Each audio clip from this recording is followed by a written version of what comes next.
Worker D, what do you think? Now you're saying it will be included. Alright, let me keep both the answers for the time being. He's in the system. Yeah, when was he entered? 15th of April, right. You see, he's in the system. Worker D is in the system. But shouldn't Worker D have been included in any of the previous runs? It has been entered long ago, right? The entry was added on the 15th of April. That's correct, but why wouldn't this worker have been included in any previous run? Maybe the 21st run. It was not effective on or before 21st of April. It was not effective. So, on the 15th of April, this was the future dated hire. Yeah, correct. On 15th of April. If today is the 15th of April, if you look at the worker today, and let's say today is 15th of April, then worker D is what? A future dated hire, correct. Is it similar to worker B? Worker B, we have made the entry today, 26th of April, but it's a future dated hire. So exactly the same reason that worker B did not get included in today's run is the same reason why worker D did not get included in the run on the 21st of April.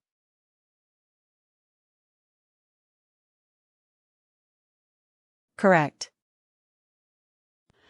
It was not included on the 21st of April run. It is only getting included on this run because it became effective when the 26th of April is between 28th of April and 21st of April, right?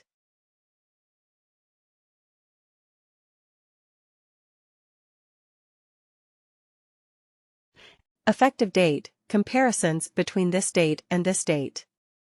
That is why this worker will be included in this run.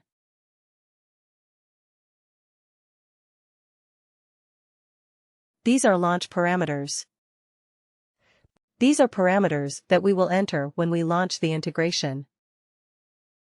Remember when we had some prompts, when we created a report, we were looking at workers who were hired between two dates, from date and to date. Remember? So why did we do that? We wanted to filter the number of workers who had a hire date between those two dates. Correct. So, similarly, when we create an integration, when we launch the core connector worker, it will prompt me for these 4 dates. It will always prompt me for these 4 dates. So I have to enter. So you see, by default, the as of entry moment is the current moment. By default, the effective date is today's date. That is the default. I can change it, of course. But by default, these are today's date and today's effective moment. Now, what is the last successful effective moment? What is the last successful effective date? So when you run this integration on a schedule, every day, every month, every week, whichever is your schedule. So it tries to take this value, last successful as of entry moment. So the last time the integration ran, what was the as of entry moment in that run? Right. It stores that information. It uses it in the next run as the last successful as of entry moment. Got it. This is the as of entry moment from the previous run. Right, so that is what it needs to understand. Okay. From what time or till what time? I have already read. It is like a bookmark, right? It says, okay. I've already read the records as of 21st of April, 8 p.m. PST. I've already read that.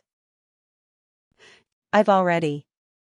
I already know the changes that have happened till that particular date and time. Now I'm looking for changes between 21st of April and 28th of April. Right. Otherwise, if it was always taking all the workers, all the changes, then it would be creating duplicates, isn't it? That's why it looks at only these things. I mean, this is the significance of that. Understood change detection. Little bit got some idea of it. Alright. So now let me ask you an interview level question. For worker D. Okay. For worker D. We are not looking at hire workers. Now we are only looking at contact change. Right. Our integration only looks at contact change information. There is a contact change. So we are looking at contact change for. Yeah, let's say contact. Okay, worker D had a contact change on 15th of April with effect from 26th of April. Everything is done. They initiated the contact change process. About their personal or home email address. But they entered the same email address as their new address, but the contact information process was initiated.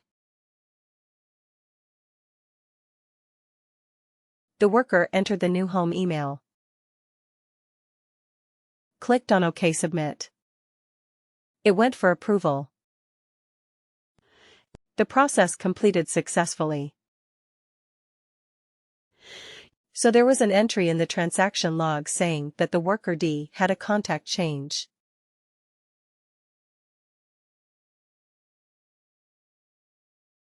Our integration looks for contact change. Right.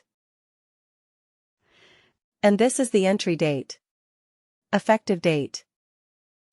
So, if you look at this, previously you said that this worker should be included in the output. Correct. That's what we had said. Because, of course, there is a change in the business process. Now my question now is, given this new piece of information that you have, will this worker be included in the output or not? There was a change. I mean a business process, a transaction that happened. So there is an entry in the transaction log. The worker satisfies eligibility criteria. The worker satisfies the change. I mean as per the as of effective moment, last effective date, if all of that conditions are satisfied, but still. We are asking. I'm asking you this question. Will this worker be included in the output or not? And you said no. Now my question would be, why not? Let's look at this. This page, one more time. Right. Can you read the last sentence?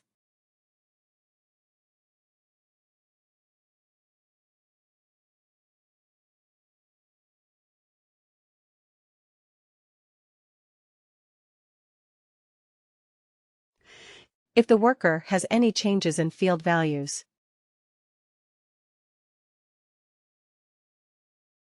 Or eligibility. Then Workday will generate an appropriate creation, change or deletion message. So in this case, we are asking, in this particular scenario, for worker D. What do you think happened? There is no change, right? There was no change. It was a change process. It was initiated. The worker had to enter the information. But what they entered was the same as the previous value. Right. The worker is eligible. There was a change. It was effective dated. Everything was correct. Everything was as expected. The only thing is, there was no change. So, will the change be? Will the worker be included in the output? What do you think now? Now the worker D will not be included, given this new piece of information. Right. So there has to be a change. There has to be a change and it has to satisfy this criteria. Last successful as of entry. Last successful effective date as of entry effective date. Right. So there are multiple factors that are coming together to work on the change detection. To identify whether a worker is included in the output or not. Right. So if we have a good understanding of this change detection process, we would be able to inform our customers about, like, why a worker is going to be included or not going to be included.